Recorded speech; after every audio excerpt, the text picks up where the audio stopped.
The day I got fired, I went home to my grandma's and learned how to play gin rummy. Meanwhile, my entire family was tearing the city apart looking for me. Why? Because my sister, the family's golden child and a so-called genius jewelry designer, hadn't been able to sketch a single decent design since I'd left. In my last life, it all came crashing down at the National Jewelry Design Competition. Somehow, my sister, Sophie, always managed to debut designs that were identical to mine just a heartbeat before I could. Everyone assumed I was the copycat. My own family stood up and testified against me. The company I worked for, citing moral turpitude and damage to their reputation, fired me on the spot and slapped me with a lawsuit for a staggering amount in damages. My family, seeing me as nothing but a liability, threw me out. Crushed by the weight of it all, the public shaming, the loss of my family, I fell into a deep depression. I was killed in a hit and run, struck by a car driven by one of my sister's obsessed fans. Even as my consciousness faded, the question haunted me. How did Sophie always know? How did she always manage to create my exact designs just one step ahead of me? Then, I opened my eyes.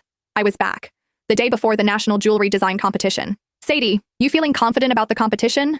The chatter in the office pulled me back from the dizzying vortex of memory. I looked around, my heart hammering against my ribs. It was real. I was back. Are you kidding?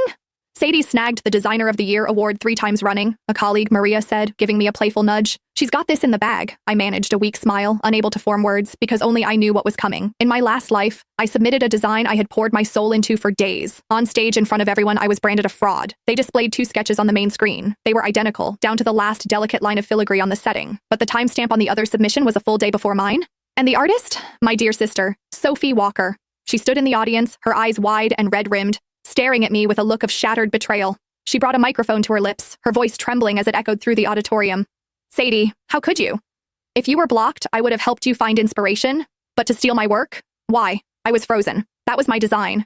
It had lived on my encrypted laptop, unseen by any other human eye. Before I could even begin to explain, the crowd erupted. Get the plagiarist off the stage. The nerve of her, showing up with a stolen design. She doesn't deserve to be a designer. Fraud. I grabbed a microphone to defend myself, but my voice was drowned out by the jeers. A few scattered voices of support were quickly silenced when my own parents took the stage. They held up photos of Sophie, supposedly working through the night at her drafting table at home. They spoke of their profound regret, of how they were ashamed to have a daughter like me, and announced their intention to sever all ties. After that, it was over. No one believed me. Security escorted me out of the building. The moment I turned on my phone, it was a firestorm of hatred. Back at my apartment, I checked my laptop. No viruses, no spyware, no remote access logs. The computer and my physical sketchbooks had been with me at all times. There was no conceivable way the design could have leaked. But Sophie's was identical. Every idea, every spark of inspiration, every line I drew, it was all mine. I could not have copied her. It was impossible. Hey, Sadie, Maria's voice cut through my thoughts again. I heard your sister is competing this year too. Any friendly family rivalry? Who do you think will take home the top prize? Not long after I'd started at this firm, Sophie, by some mysterious coincidence, had gotten hired too. The mention of her name sent a jolt of pure terror through me. My fists clenched so tightly my nails dug into my palms, drawing blood. My sister, Sophie.